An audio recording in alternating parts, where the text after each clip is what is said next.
And a big day in the NBA as now things are starting to get tight as teams are getting set to report to the Orlando bubble. We have a couple of teams who have shut down their own practice facilities, the Bucks and the Kings, the latest two teams, due to coronavirus concerns. You have players talking about the nervous anxiousness surrounding the NBA bubble that there is. And joining us now on the hotline to help us break it all down, Bleacher Report, Fox Sports 1 NBA insider Ric Bucher. Rick, what's happening, man? Not a whole lot. I'm not in the bubble, but I am positive that I am negative. All right. To the coronavirus. Okay, so I guess look, there's like a dry run here with TBT, the basketball tournament, and they've had some issues. They had 4 teams that couldn't even participate. Now a 5th team, Eberline Drive, is not even going to get to play because they had one guy test positive. What about some of these NBA teams that have had some players test positive? Will they then rejoin their teams in Orlando? My understanding is they're going to attempt to do that, but it's a very fluid situation, and now that we've been talking about this for weeks, and there's been a certain degree of optimism that they are going to get this done. I know that the NBA is still committed to finding a way to get this done, but now that we're actually having to make it happen, now that it's the reality of guys have to show up, they have to stay virus free, and they have to have this collection of people stay virus free. They're finding the challenge in doing that. So I still believe that they're going to find a way to get this done. But it is, and I can tell you the people in the league are more concerned that they're not going to be able to as much as they want to, simply because of the protocol that they've put in place in terms of the standards.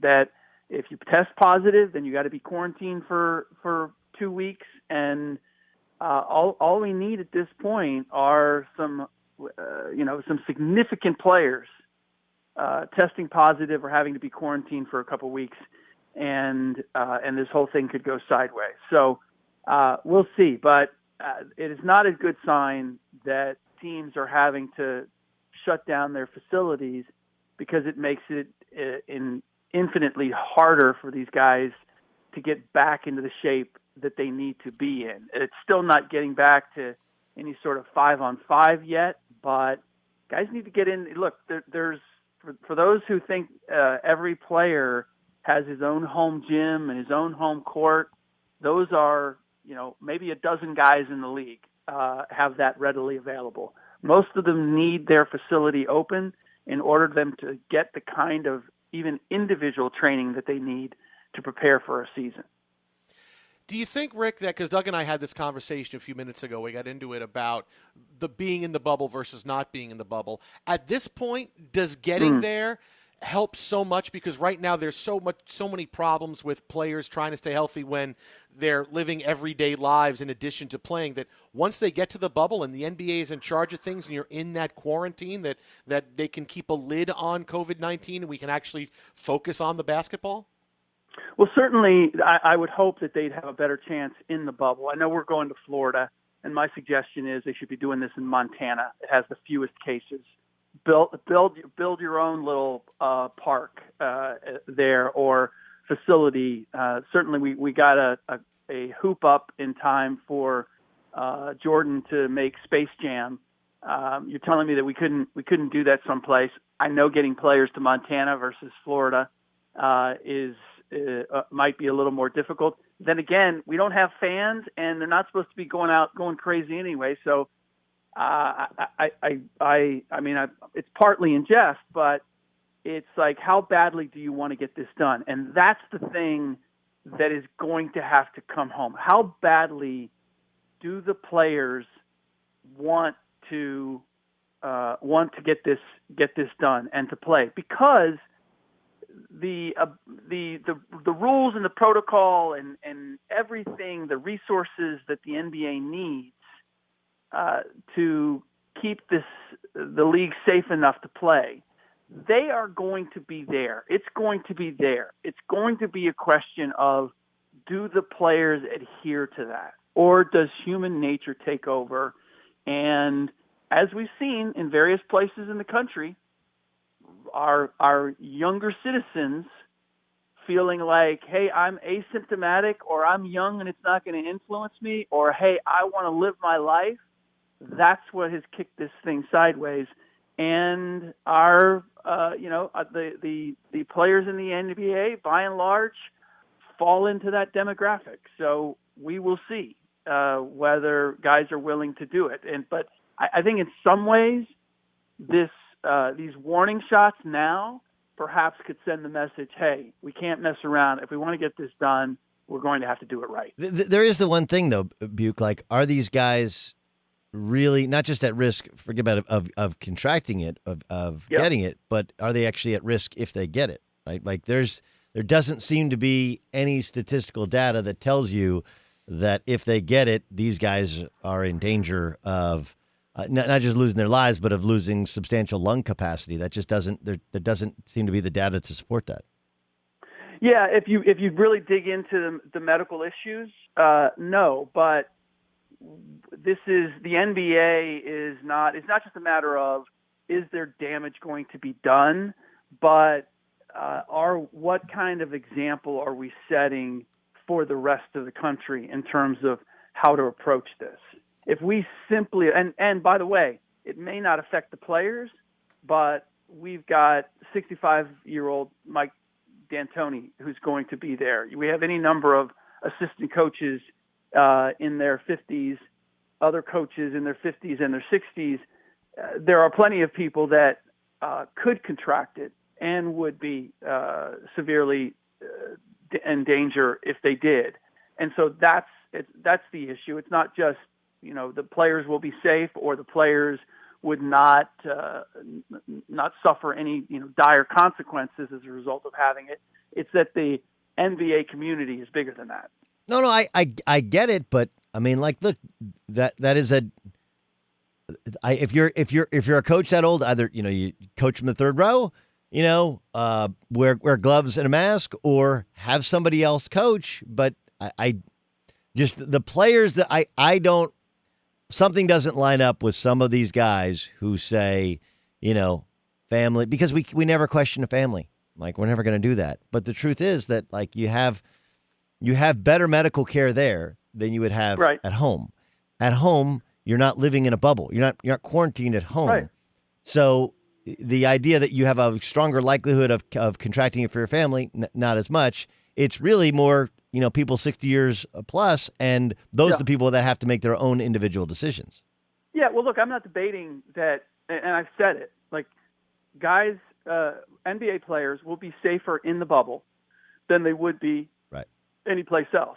So there's not the excuse that, hey, I'm worried about contracting this, so I don't want to go to Florida, or I don't want to go to the bubble, or whatever it is. I do think that's an excuse, but it still comes down to be in the bubble and then be smart, because I've had GMs tell me this. Like, the great concern is guys are going to try to be, it's not about family. It's trying to sneak people in that aren't supposed to be in, or sneaking out, or that, especially once they get there and we're talking about a 3-month adventure here. Sure. At some point, guys get a little restless, or they think, it's not that bad, or I'm okay, or, I need a night out, or I need to bring somebody in, and then who knows what happens. Because there's going to be testing throughout, and all you need is one case like that, and then the NBA has to deal with a potential PR nightmare. Who is? Let's get to the actual teams. Avery Bradley not going. Lou Williams still TBD. I'm thinking he's going. How does it change your perspective on the West with Avery Bradley not going? It does somewhat. I mean, look, it doesn't, because I've always thought that the Clippers, because of their age and their depth, and their relative size, that they've always been my favorite in the West. I do believe, as I start to think about the dynamics of playing again, that the ability to play slower. And it's funny because we've gone to this small ball league. I think size is going to be a huge factor. Having to play this many games and having to play at a very high level and an intense level right away. I think teams that can control tempo and that can play a little bit slower and still be effective are the teams that are going to have an advantage. So, I like Toronto. I think Boston is hurt by that. Philadelphia, if those guys come back in any kind of shape, I think suddenly they have an advantage that they didn't previously have. The Lakers still, but Dwight Howard has to be there. And the other concern that I have is age-wise. The older teams, I have my concerns about. Can you get all your guys? Can Rajon Rondo, Danny Green, can they get revved up and in the kind of condition that they need to be in without suffering injury? How quickly can you get there? And that's where I think the depth is a huge factor, because you're not going to want to play anybody, over 30, 32 minutes, because if you have to play anybody 40 in order for your team to be at its best, then I think that's a recipe for disaster. Ric Bucher with us here. Jason Smith, Doug Gottlieb in for Dan and the Danettes. Okay, Rick, so do this real quick. If I said to you, fill in the blank, with all this stuff going on right now, you have the favorites, you have the Bucks, the Clippers, the Lakers are still at the top. If I said to you, it wouldn't surprise me if surprise team X won the NBA title, what team would you tell me? Surprise team that wouldn't really surprise you if they won the NBA title. Oh, I can't believe I'm saying this. The Knicks are not there, just so you know. The Knicks are not there. He's going to say the Rockets or something like that. The Knicks are not there. He's going to say the Rockets or something. No, you know what? I have a hard time with the Rockets, again, because it runs counter to my idea. Yes, they play slow, but they're small, and they have to really rely on James and Russell. And I hate to say it, but like, James is one of those guys that I could see breaking protocol. You think? You think could. the guy who has his jersey hanging in the rafters of a strip club? You think? Okay, you said it. I didn't.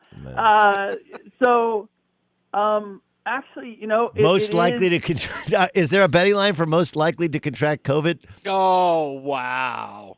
Well, there's lines on everything. All right, so go ahead. I apologize. It's a fair point. There's so much that I don't like about them, but the Philadelphia 76ers, I think, have a better shot. Better shot than I ever thought that they did as a result of the return. I'm gonna offer the counter thought here for a second, Rick. Okay. What's the longest road trip you've ever been on with a friend? Did you go, like, you were a Dartmouth guy when you graduated? Did you go backpacking through Europe? No, I drove across after I graduated. Yeah. I drove across the country with a buddy. Were you guys still friends at the end of that drive? Yes, we were, but we didn't. we were still friends, but we took a break. But the relationship was strained for a while, and Yes. we didn't talk for a couple months. Okay, so that's kind of my point, which is, like, chemistry. One, Ben Simmons, in terms of likelihood of breaking a protocol, yeah, he'd be on the list. Secondly, yeah. like, there's some personality quirks between he and Embiid, which, again, like, normally you go in your own cabs, you go your own Ubers or whatever, you go your own way. Yeah. But I do think that for the Clippers, who hadn't yet totally come together, it could really help. For the 76ers that had been together and had seemingly struggled to fit all these personalities on and off the floor together, I actually think that could hurt them. Well, if you You're just around each other too much. No, my team. See, I don't think they're a surprise team. You were asking me for a shock team. Like the team that I could see this winning easily for a number of reasons that do fit with all of my theories are the Toronto Raptors. but I don't know if you look at them as a shock team if they won it all. I mean, they would be defending their championship successfully, but they don't have chemistry issues. They have size. Certainly, they have experience, and I love that it's a sign that they already went. They're already in Florida. They already took their team down there. It's a little odd that they already took their team down there, considering what Florida is, but the fact that they've done that and we haven't heard a peep about any issues from anybody on that team about doing that, to me are all a positive sign. So but they've been a team that I thought had a legitimate shot at the championship all year long. So I was trying to go out of the box. But your points about chemistry are very good, and I kind of knew there was something about Philly that I just couldn't get on that. But from the size standpoint, I still stand that they have better opportunity because of their potential of the way that they play.